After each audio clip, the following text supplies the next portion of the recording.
사랑하는 반생 여러분 모두 평안하셨습니까? 오늘은 제9가 찬송하리로다 주의 이름으로 오시는 이여라고 하는 제목으로 안실학교 작년 교과를 연구하겠습니다. 지난 제8가에서는 우리가 무엇을 공부하였죠? 의로운 삶을 위한 지혜였는데 그 지혜가 뭐였습니까? 하나님의 말씀이었습니다. 오늘은 그 하나님을 찬양하는 그런 내용입니다. 우리가 시편에서 예수님의 모습을 우리가 많이 발견할 수 있는데 오늘은 그 시편에서 예수님의 어떤 모습을 발견할 수 있는지 함께 살펴보도록 하겠습니다. 시편 118편 22절과 23절에 있는 말씀입니다. 건축자가 버린 돌이 집 모퉁이의 머릿돌이 되었나니 이는 여호와께서 행하신 것이요 우리 눈에 귀한 바로다. 시편 118편에 있는 유명한 말씀이죠. 건축자가 버린 돌이 집 모퉁이의 머릿돌이 된 내용을 우리는 너무나 잘 압니다. 시편은 그리스도의 신성, 또 그의 아들 되심, 순종, 성전을 위한 열심, 선한 목자, 또 정체선, 또 배반당하신, 고난받으심, 뼈가 부러지지 않으심, 그의 죽음, 부활, 성천, 제사장, 직분, 그리고 왕권 등 이런 예수님에 관한 이야기가 이 시편에 많이 포함되어 있습니다. 실상은 예수님에 관한 예언이 이 시편에 많이 기록되어 있는데 신약에 와서는 그 예수님이 예언되어 있는 이 시편의 그 많은 내용들이 실제적으로 다 이루어졌다고 하는 사실입니다. 이 시편의 이 교과를 저술한 저자는 표상학적 성취가 시편 24편, 45편, 72편, 101편, 시편 88편, 102편에서 예수님의 그 표상학적으로 성취된 내용, 즉 예언이 기록되어 있다고 하는 것을 강조하고 있습니다. 그래서 오늘 우리는 이 시편의 예수님에 관한 기록을 제9가에서 살펴보게 될 것입니다. 먼저 여기 7가지 질문이 있죠. 시편에 예수님의 다양한 모습이 나타나 있는 것은 우리가 무엇을 찾기를 원하기 때문인가? 우리는 당연히 이 시편을 통해서 예수 그리스도를 발견하기를 원하는 것입니다. 두 번째 질문입니다. 우리를 돌보시는 예수님은 어떤 모습으로 대표되어 나타나며 이는 무엇을 의미합니까? 당연한 거죠. 선한 목자의 모습이고 양을 위해 목숨을 버리지 아니하는 그리고 끝까지 양을 보호하는 그런 모습을 우리는 확인할 수 있습니다. 세 번째, 시편은 예수의 고난을 어떻게 말하고 있습니까? 그분은 고난 중에 무엇을 보여주셨습니까? 버려진 돌이 집 모퉁이의 머릿돌이 된 조금 전에 기억절에서 본 모습과 같이 하나님의 보배로운 산 돌에 대해서 우리가 확인할 수 있습니다. 네 번째, 하나님의 언약에 신실하신 것은 어떤 확신을 줍니까? 그는 왜 언약에 신실하십니까? 다윗의 왕위를 영원히 마련해 주셨으며 그것은 언약을 통해서 약속하셨습니다. 다윗과 그의 후세가 영원토록 될 것이라고. 그래서 다섯 번째 질문에 영원한 왕이 통치하실 것이라는 사실은 어떤 일이 일어날 것을 말하고 있습니까? 이 세계를 친히 통치하시겠다고 하는 예수님의 말씀, 하나님의 말씀입니다. 여섯 번째, 시편이 말하는 왕같은 제사장은 무엇이 특별하며 어떤 의미를 가지고 있습니까?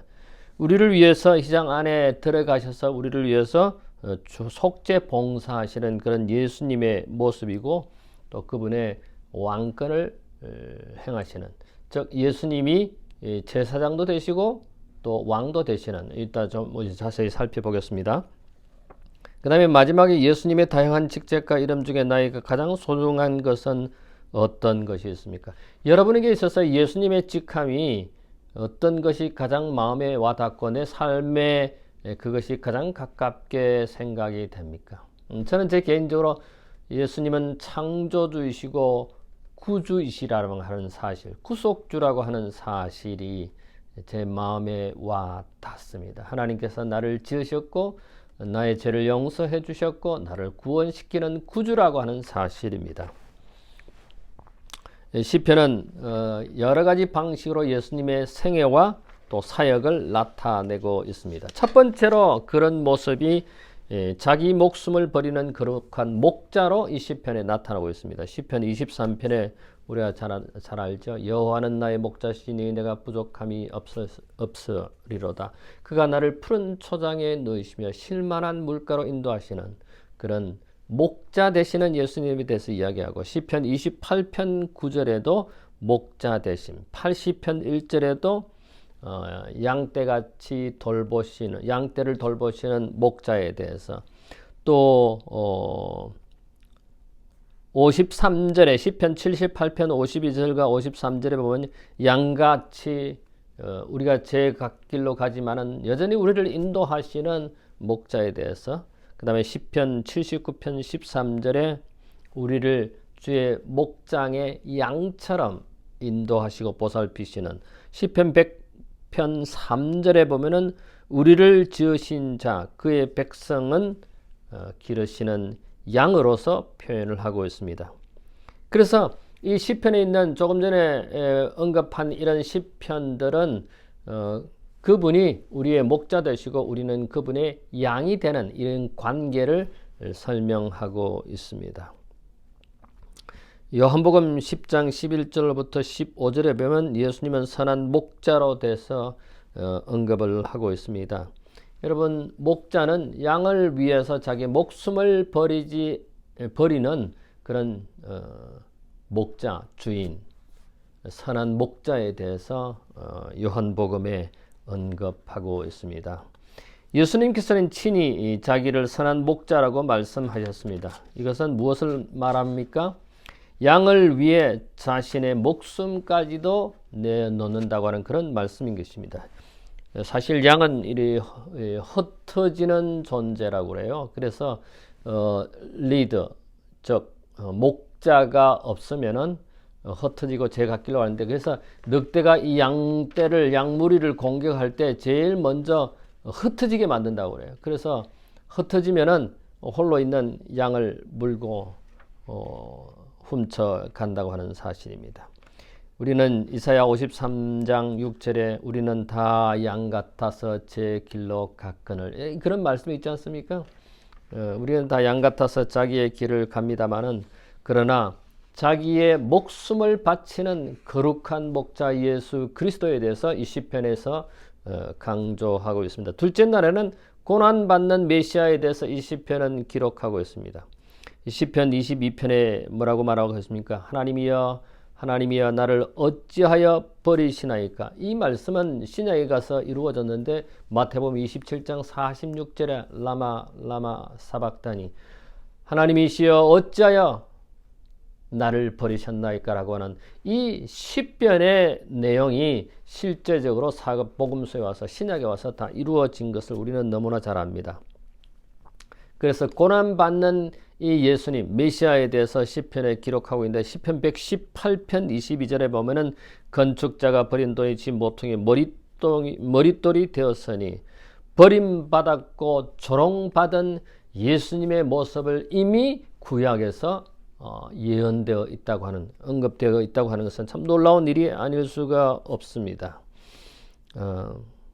예수님이 조롱을 받았고, 또 심지어는 십자가에서까지 조롱을 받았고, 또 예수님의 옷까지도 군인들이 나누기 위해서 제비를 뽑은, 예수님이 십자가에 달리셨을 때 사실은 십자가는 극형에 처하는, 그래서 못에 박혀서 피를 흘려서 일주일 동안 고통받다가 죽게 만드는 아주 극형이지만은, 또 이 십자가에 처형하는 죄수들은 옷을 다 벗깁니다. 실질적으로 예수님의 그 십자가형에 처한 모습을 보면은 예수님이 천을 이렇게 두르고 있지만은 십자가형은 옷을 다 벗깁니다. 그래서 그 수치스러움에 고통스러워 죽게 만드는 것이 십자가형인데, 그러면 그 그림에 나오는 그 예수님의 앞부분을 가린 그것은 화가들이 그렇게 한 거라고 합니다. 예수님이 십자가에서 그런 고통을 당하는, 고난받는 메시아에 대해서 이 시편 22편과 시편 118편에 기록하고 있습니다. 세 번째로는 그런 예수님의 메시아의 구주의 모습이 언약에서 신실하게 나타납니다. 시편 89편 27절로 32절에 보면은 그런 예수님의 언약, 38절부터 46절에 보면은 주의 노가, 132편 10절부터 12절에 보면 후손에게 이르기까지 다윗의 언약의 설명을 하고 있습니다. 여러분, 다윗의 언약은 뭐냐면은 하나님께서 다윗과 그의 후손들에게 그 왕권이 계속된다고 하는 그런 영원한 언약을 말씀하신 것입니다. 영원히 왕위에 앉을 것이라고 했는데, 그것이 왜 깨졌습니까? 다윗이 그 왕위에 계속 있지 못하고 후손들이 계속 있지 못한 것은 하나님의 계명을 범하여 언약을 어겼기 때문에 그렇게 깨어졌습니다만은, 그러나 분명 항상 다윗의 언약에 다윗의 혈통과 하나님의 백성이 영원히 번영하도록 돕겠다는 그분의 약속이 담겨져 있습니다. 물론 하나님의 그 진노가, 하나님의 그 언약을 깨트리는 다윗 그 후손들 때문에, 다윗과 그 후손들 때문에 하나님의 진노가 있다고 하는 것은 하나님의 심판이 있다고 하는 사실입니다. 그러나 사람은 그 언약을 깨트렸지만, 실패했지만은 하나님은 메시아를 주시겠다고 하는 그 약속을 이루어 주셔서 메시아 예수 그리스도께서 이 땅에 탄생하셔서 우리 하나님의 백성들, 하나님의 자녀들을 영원히 살게 영생하도록 주님을, 구주를, 예수 그리스도를 이 땅에 보내주신 것을 우리는 너무나 잘 압니다.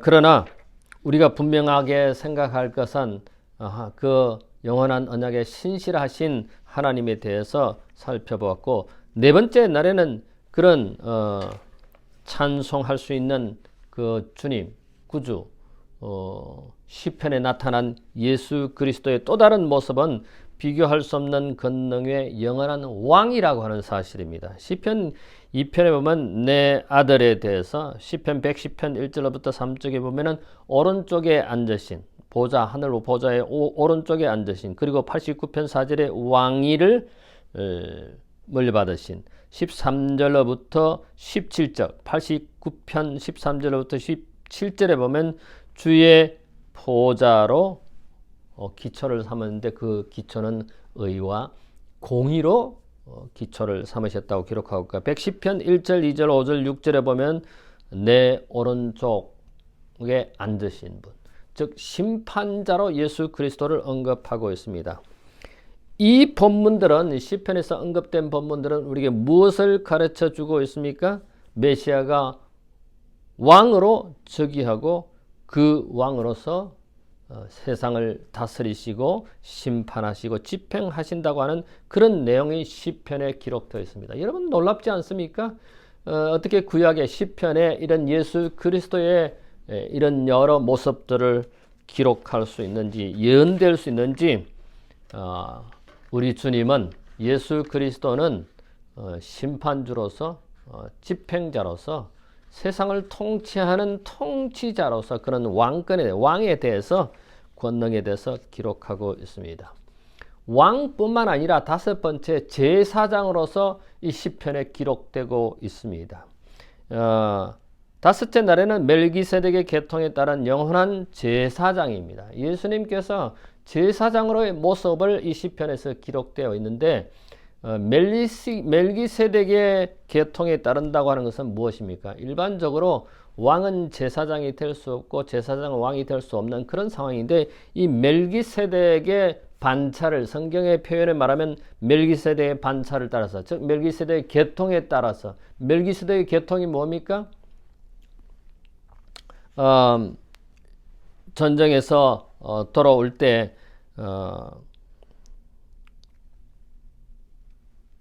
이 다윗이 전쟁에서 승리해서 돌아올 때 왕이 이 살렘 왕이 직접 나옵니다. 직접 나와서 이 다윗을 환영하고 축복하는 장면이 나오는데 일반적으로 제사장은 뭘 합니까? 제물로 고기를 태워서 죄를 사하고 또 하나님께 제물을 통해서 예배합니다. 그런데 멜기세덱은 다윗을 축복할 때 뭘 했습니까? 포도즙과 떡으로 이 다윗을 축복했습니다. 그래서 사실 이 멜기세덱은 성경에 보면은 창세기 14장 7절로부터 20절에 보면은 왕으로서 제사장으로서 등장합니다. 그러니까 왕이 제사장이 될 수 없고 제사장이 왕이 될 수 없는데 멜기세덱은 그 계통이 왕과 제사장의 역할을 하는, 그래서 예수님은 이 멜기세덱의 반차를 따라서 왕도 되고 제사장도 되는 것입니다.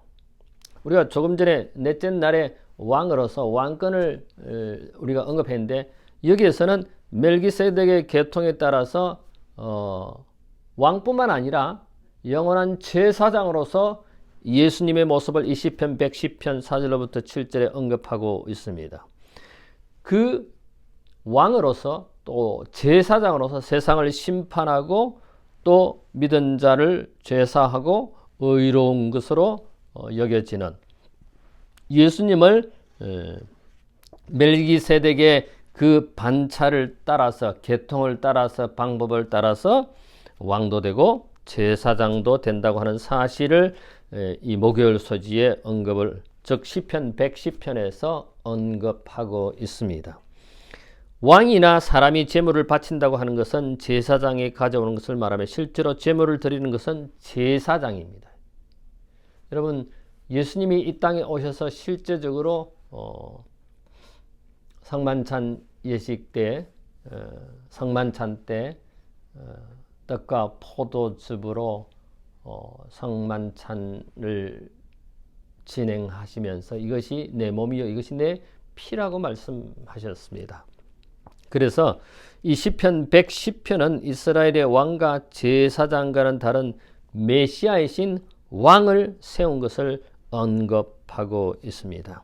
그래서 히브리서 7장 20절로부터 28절에 보면은 더 좋은 제사장의 직분에 대해서 언급을 하고 있습니다. 왕뿐만 아니라 거룩한 왕, 영원한 제사장이신 예수님, 그 예수님이 하늘에 가셔서 성소에서 우리를 위해서 봉사하고 계신다고 하는 사실을 우리는 히브리 7장에서 하늘 성소에서 우리를 위해서 봉사하시는 그런 대제사장의 모습으로, 영원한 제사장의 모습으로 여기에 시편 110편에서 언급하고 있습니다.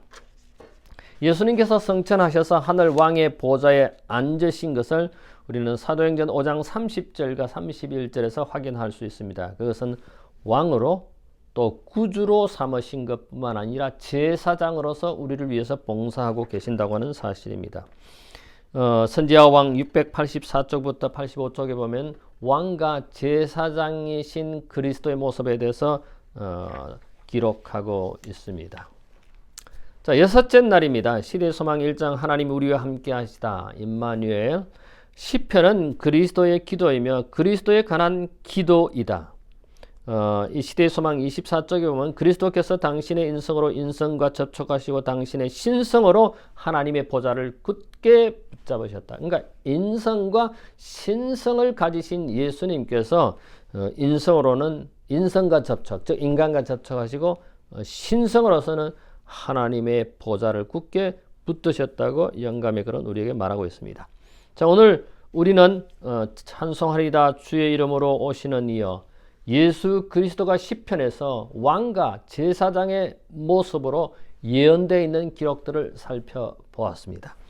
자, 여기 토의를 위해서 네 가지 질문이 있습니다. 첫 번째, 인류의 불성실에도 하나님은 언약의 신실하심을 어떻게 보내셨는가? 어떻게 나타나셨는가? 그것은 예수님을 이 땅에 보내셔서 우리에게 제물로 또 제사장으로 왕으로 우리에게 나타나셨고 지금도 그러한 역할을 하고 계신다고 하는 사실입니다. 예수님이 친히 제물이 되셔서 십자가에 달려 돌아가셨고 예수님이 제사장이 돼서 하늘에서 우리를 중보하시고 계시고 그 다음에 아버지 오른편에 앉으셔서 왕으로서 우리를 통치하고 계신다고 하는 사실입니다. 두 번째 질문입니다. 멜기세덱의 계통을 따른 그리스도의 독특하고 더 좋은 제사장직은 어떻게 하나님의 백성의 구원이 확실함을 더해 주는가? 여러분, 예수 그리스도가 제사장이고 왕이 되심을 믿는 모든 사람들은 구원을 받을 것이고 영생을 얻을 것이기 때문입니다. 그래서 왕으로서 제사장으로서 봉사하시는 예수님 때문에 우리가 구원받는 데 아무런 문제가 없다고 하는 사실입니다. 세 번째 질문입니다. 복음서는 시편에 기록된 많은 메시아에 관한 약속이 예수 그리스도 안에서 성취되었음을 보여준다. 이것은 하나님의 말씀의 진실성을 어떻게 증명하는가? 하나님 말씀에 대한 신뢰를 약하게 하는 경향의 모든 감정에 대항해야 하는 이유는 무엇인가? 예수 그리스도는 이 구약 예언의 확실한 증거가 되고 신약에 와서는 확실하게 완성, 즉 성취되었다고 하는 사실입니다. 네 번째 마지막 질문입니다. 하늘과 땅의 모든 권세를 내게 주셨다는 그리스도의 말씀에서 우리는 어떤 큰 위로를 얻는가? 세상의 모든 형태의 공격을 받는 우리이지만은 사실은 우리가 물리적으로 그런 사단의 공격을 감당하기는 불가능합니다. 그러나 우리의 제사장이 되시고 우리의 왕이 되시고 우리의 제물이 되신 구주 예수 그리스도를 우리가 주님으로 모시고 있다면 세상의 어떤 공격도 막아낼 수 있음을 시편은 예언을 또 예수님의 그런 상세한 기록들을 통해서 또 신약은 사복음서는 특별히 그 예수님의 이 시편 기자들이 언급한 시편의 그 내용들이 이미 사복음서에서 신약에서 다 이루어졌음을 통해서 우리는 거기에 대한 확신과 믿음을 가지게 됩니다. 우리는 예수님께서 이 땅에 오신 사실 시편에서 예언하셨고 또 신약에 와서는 실제적으로 예수님이 이 땅에 오신 것을 구주로 구세주로 이 땅에 오신 것을 메시아로 오신 것을 우리는 너무나 다 잘 압니다. 마침내 예수님께서 이 땅에 재림하실 것입니다. 하나님의 백성들을 데리러 오실 것입니다. 자, 제10과 다음 주는 후대에 전하는 교훈입니다.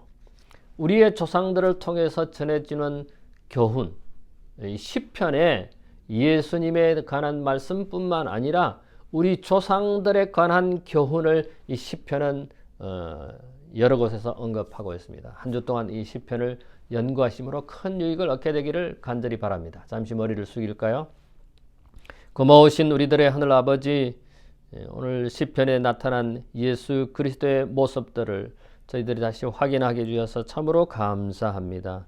하나님, 우리가 주님을 구주로 삼고 살아가는 구세주를 삼고 살아가는 하나님의 자녀로서 그 주님에 대해서 결코 잊어버리거나 잃어버리거나 멀리하지 않도록 저희를 붙들어 주시옵소서.